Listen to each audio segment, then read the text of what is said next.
What's going on, Graveyard Shift family? It is your fearless shift leader, Dalen, clocked in for another true crime story. Listen. As a father of a daughter, one of my greatest fears is when my daughter starts dating. Because it's just like, why do you need another man in your life? Like, you have a father that loves and provides for you. You don't need no another man in your life, Axel. But no, I know it's gonna come a time. But I just pray that I can just guide my daughter and just, advise her and put her up on game. Because I think back to when I was in school back in the dizzy, you had girls that was like 15, 16, hanging out with older guys, which I don't blame. Listen, I'm not blaming nobody because everybody wrong in that situation. The guys, because you're a creep and breaking the law, and girls, because listen, man, some of y'all was fast. Some of y'all was fast back in the day. I am no way, shape, form, or fashion victim shaming, but some girls are fast. I say all that to say, I just want my baby to stay a baby for as long as she can. Y'all, let me get to this story, man. Maybe I shouldn't do a true crime channel, not being a father. Back when I was young, wild, and single, I could tell you these stories, y'all, and not blink. Now I'm like, baby, I had to go to school the next day. Oh, Lord, y'all. This story is about 16-year-old Jenny Pratt. That's too close to Sprat. That's why maybe I feel connected to Jenny. Jenny Pratt had hopes of becoming a model. She was bubbly. They said she was pretty, she was nice, she was popular, and she was in her sophomore year at San Diego High School in Carlsbad, California. Now, y'all know it's a lot of words I can't pronounce on the first try, and that's okay. That just lets y'all know I'm doing my own research. I don't have a team, and if I mispronounce a name or a city or a mountain or a river here and there, it's because I'm human. But what mattered most to Jenny was her boyfriend of 1 year, a guy by the name of Curtis Croft. You see, Jenny was deeply in love with Curtis. Like, she loved him more than dang near she loved herself. Now, Curtis was flashy now. Curtis dating a little 16-year-old, you know what I'm saying? He got a Porsche. Why does your young ass have a Porsche, Curtis? So look, they say Curtis had plenty of money. He didn't have a problem spending it. He was a good-looking California surfer dude. Like, all the girls just love Curtis, right? But beyond this glamorous facade was a darker side. You see, Jenny's mother, Diane Storm, said she didn't know what was really going on until almost 6 months into the couple's relationship. That's when Jenny told her that she had a 17-year-old boyfriend. See, Jenny told everybody Curtis was 17. Jenny was 16, Curtis was 17 with a big bankroll driving a Porsche. Yeah, all right. See, Diane, Jenny's mother, thought Curtis was nice. She said he did a really good job in, like, snowing her, which essentially means, like, from my understanding, hustling her. You know what I mean? Pulling the cover over her eyes. She thought Curtis looked 17. So when Jenny told her this was her 17-year-old boyfriend, she was like, oh, well, okay, he handsome. He looks 17. Later, Diane found out that Curtis had been in jail for drugs, and she learned that his 17-year-old ass was really 24. You 24 talking to a 16-year-old, Curtis. So she felt that that was just overly bad for her daughter. Like, there's no way in hell I'm gonna allow this 24-year-old grown-ass man to be talking to my 16-year-old child daughter. So after learning the truth, Jenny's parents was like, damn that, you're not talking to this man no more. You are forbidden to ever talk to Curtis Kurtzfield, whatever your last name is, sir. You're not talking to him no more. So Jenny, just like pretty much any other high school girl, she was like, all right, for sure. All right, okay. I won't talk to him no more. Like, she would lie to her parents and tell them that she's going out to eat with her friends and end up going to Curtis's apartment. You see, Jenny's life seemed to revolve around Curtis. And at one point she said to a friend of hers that she didn't need any friends. Like, I got my man. I don't need none of y'all. They said that Jenny would take money from her job, the money that she made at her little part-time 16-year-old job, and would give it to Curtis. She was young, y'all. She was young. And Curtis would use that money for food and gas. Where's your job, Curtis? Look, Curtis claims that they were in a good relationship, you know what I'm saying, despite the age gap, and neither of them were ever involved in any drugs, no alcohol, nothing fast. Then they truly, truly loved each other. Now, against Jenny's parents' wishes, Jenny ended up going out with Curtis on the night of April 25th, 1987. You see, Curtis had borrowed his friend's motorcycle, and he promised to Jenny that he would get her home before her midnight curfew. So he goes, pulls up on the bike, you know what I'm saying? Jenny hop on and they out. And instead of Jenny coming home at midnight, Jenny was brutally attacked. You see, at 11:55 p.m., while she and Curtis were stopped at a nearby intersection in Carlsbad, someone from a passing vehicle struck Jenny in the back of the head with an unusual weapon. You see, it was a heavy 6.5-foot long wooden board. The police believe that her assailants may have been local teenagers. At that time, no one in the community had spoken out to identify who it could have been. No one knew who attacked her, and no one had seemed to have the courage to step forward with the truth. You see, at 1 a.m. on the night of the attack, Jenny's stepfather, Gary Strom, and Diane, her mother, received a telephone call. Jenny had been airlifted to a nearby hospital. They was just like, look, you just need to get down here as fast as you can and check on your daughter. Diane didn't even know where that hospital was. Like, they had to find where is that? Where is Scripps? They end up finding it. They rushed down there. So neither Diane nor her husband, Gary, could figure out why Jenny would even be sent to Scripps, since there was another hospital much, much closer to their town. You see, Scripps is a renowned trauma center, which takes only the most severe cases. Now, when Gary and Diane arrived there, they began asking, doing what parents normally would do, asking questions, asking them the nurses, asking them, hey man, where's Jenny? Where my daughter at? What's wrong? What happened? What give me some type of information.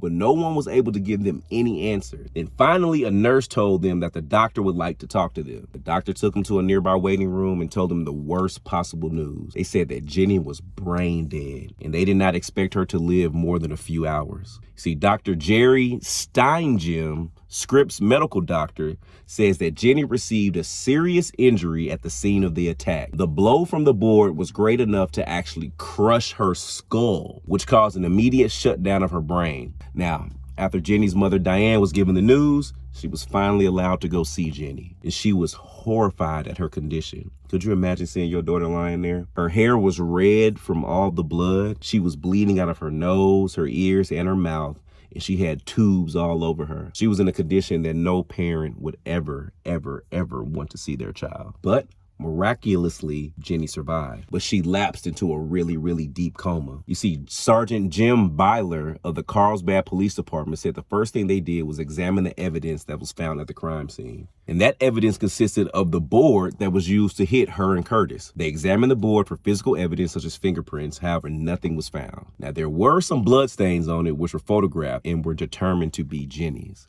Now, Curtis was interviewed that same day at Carlsbad Police Station. His account of what happened basically was that he was giving Jenny a ride home on the motorcycle. They were driving down Rancho Santa Fe Road, getting ready to make a left turn. They said they slowed down, and as they approached the intersection with Livenhain Road and then stopped in the left turn lane, all of a sudden he felt something strike him in the back of the head. He said he felt this pain like a pain he had never felt before. He said he saw a white pickup truck speed past him, right? He said once he, came to, realized what was going on, he looked back and he saw Jenny slumped over and she seemed to be just all the way out of it. He realized that she was seriously hurt. Now, based on Curtis's statement, the police believe a truckload of teenagers committed the crime. The truck went by them at a high rate of speed, and Curtis believed that there was a large group of teenagers in the back bed of the truck. And as they drove by, the board came flying from the truck. You see, Sergeant Byler believed that this case would be solved quickly because teenagers have a tendency to talk anytime they commit a crime. Like, he just felt like word around the rumor mill was going to get around fast, and they was going to find out who did this to Jenny and Curtis pretty quickly. But literally, to this date, no one has ever come to the police with any direct knowledge of what happened that night. Most of the information that the police have received have been rumors and fourth and fifth hand accounts. They are surprised that no one ever came forward. Now, dissatisfied with the efforts of the police, Gary and Diane hired private investigator Louis Crisafi to look into the case. You see, Louis interviewed students at Jenny's school, and a girl by the name of Sydney Stanger was one of Jenny's friends, told him that the attack was aimed for Curtis and not Jenny. Wait, you see, Curtis wasn't a popular person back then. In August of 1985, Curtis had been convicted of dealing cocaine. And after cooperating with investigators, he served less than half of his sentence and was released in February of 1986. Now, according to Sergeant Byler, he developed a reputation as a snitch when he got himself in trouble. Now, Curtis is a snitch. Curtis done got caught with some dope. He go into jail. He tell on a couple people. He get out early. Now the whole hood know that Curtis is a snitch. Now, if you know anything about hoodness and you being a part of the Graveyard Ship family that makes you hood adjacent, a snitch ain't what you want to be. We've all heard the old adage, snitches get stitches. And that is something that apparently they live by in Carlsbad. Police investigated a number of people who might have wanted to hurt Curtis. And they learned that he had confronted one of his enemies, a teenage former friend, on the night before the attack. He accused the man of stealing personal possessions from his apartment and then threatened to go to the police about it. Now, the private investigator, Louis, Gary, and Diane believed that the man might have attacked Curtis before Curtis' threats against him. So everybody feels like, you know, Curtis, 24-year-old ass, threatened a little teenager, thinking that the teenager robbed him. And the teenager was like, oh, you think that you finna do something to me? So they think the teenager came out and got Curtis and, by default, his lady. Now, the police investigation ended up stopping cold when Curtis claimed that he could not identify the perpetrators. He said that the truck was traveling at 55 miles per hour, too fast for him to get a look at anyone. Now, the private investigator, Louis, didn't believe him. He attempted to reconstruct the attack at two different speeds. They used an identical truck as far as the model and year and size and the same type of motorcycle. And they used mannequins to represent Jenny and Curtis. And they used the same conditions as that night. Now, the first reconstruction was done at 50 miles per hour. At that speed, it seems almost certain that both Curtis and Jenny would have been killed if they was hit with a moving object like that board at that rate of speed. Then, in this reconstruction, the board fell about 50 feet from the scene of the crime, when in reality, the police had found the board only a few feet from the spot where Jenny had been attacked. So they just ruled out the idea that this truck was going 50 miles per hour, right? Now, the second reconstruction played out at only 10 miles per hour. Now, the injuries inflicted from this recreation at 10 miles per hour were very similar to the ones that they actually received. And this time, the board fell literally right next to the motorcycle, the exact spot that it was pretty much found in real life. Now, the private investigator, Louis, said that he had a reason to believe that Curtis was not telling the whole truth. And in August of 1987, he went to Curtis's apartment and visited with him. He felt that Curtis had seen the people in the truck and had confronted him about it. Finally, he did name names. 3 people who he had seen in the truck, including the one that had thrown the board. One of them was the same man that he had fought with on the night before the attack.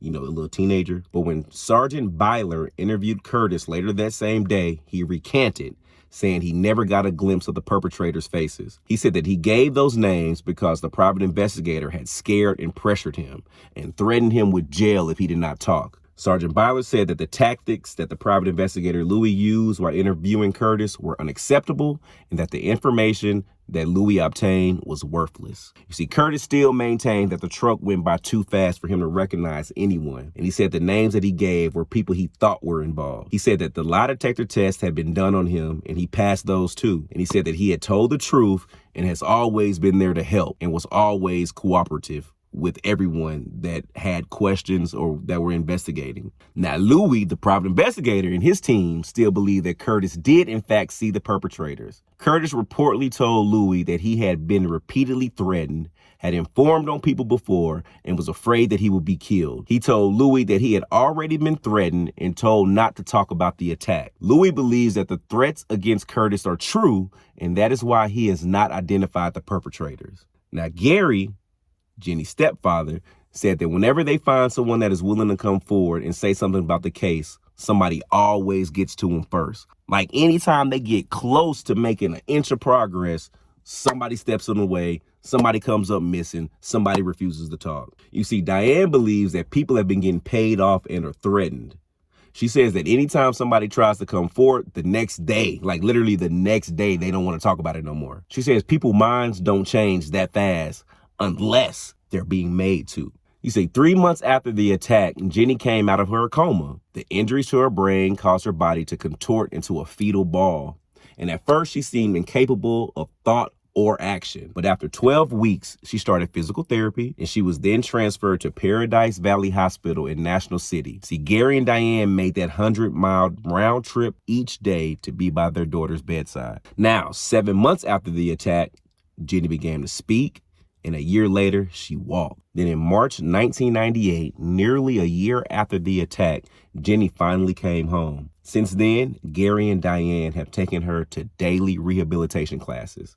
Her speech, initially was slurred, has practically returned to normal. Her long-term memories are also slowly returning, and doctors have even said that she could regain 85% of her former mental and physical capacity within the next decade. Although her progress has been miraculous, her brain damage is severe, and tragically, it is probably irreversible. Dr. Stenegem and other doctors believe that the person Jenny was prior to the attack is likely gone forever. They believe her mind is currently similar to that of a second grader.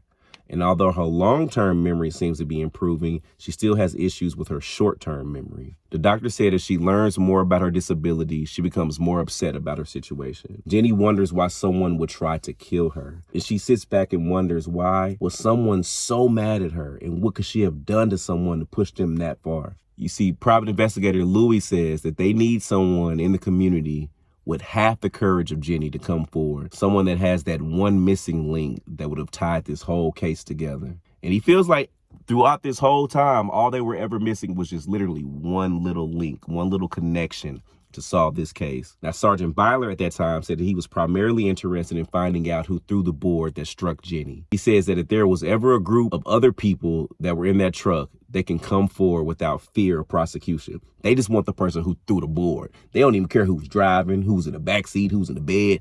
We want the person that threw the stick. But the police were surprised that still no one ever came forward. Diane, Jenny's mother, said that she sees a lot of hard work that has been done to help Jenny recover. And she says that this work has been needless because some fool did this to her. She notes that Jenny will have to live with her brain injury for the rest of her life. And she sometimes wonders if Jenny is even really living at all. She says she will always love Jenny, but she still misses the old Jenny. Dang, that's sad.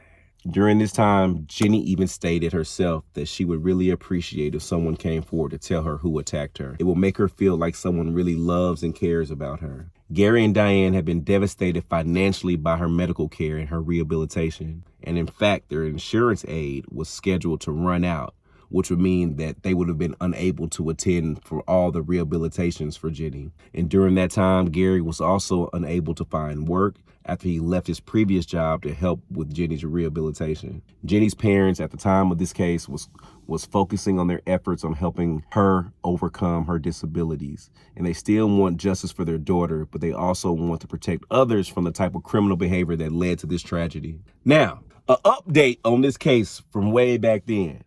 This case ended up airing on a few different shows like America's Most Wanted or Unsolved Mysteries or just one of those type of shows back in the day. Now, after the broadcast on that show, many viewers contacted Gary and Diane, sending their love and support and offering to help them in any way possible. When 26-year-old Tiffany Harris, the actress who played Jenny in the broadcast on television, learned that the family's insurance was running out, she organized a walkathon in Los Angeles to raise money to cover the cost of Jenny's rehabilitation for a whole nother year. On February 18th of 1989, it was held, and with more than 200 people in attendance, they raised over $64,000. Since that broadcast back then, Jenny's life has begun to steadily improve. Her short-term memory began to get better, and she was finally able to return to school in 1989. Now, during the 3rd anniversary special, Jenny, Gary, and Diane were interviewed by host Robert Stack. She said that she had improved in lots of different ways since the attack.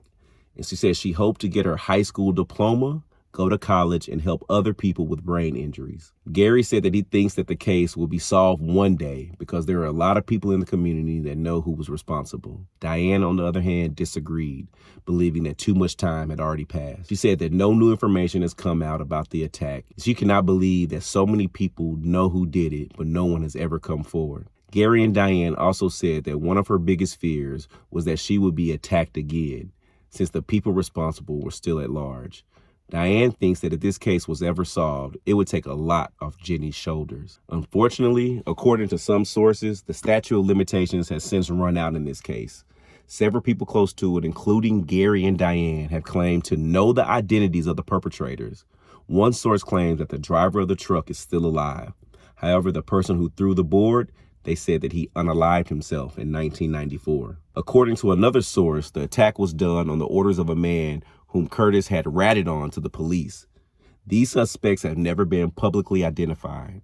Officially, this case still remains unsolved. As of a few years ago, it is reported that Jenny is alive and doing well. That's crazy, just to go through such a traumatic event and not even know why or who, if the person you was with had anything to do with it. I think even not knowing is probably worse than the event itself, because there's just a lot of unanswered questions.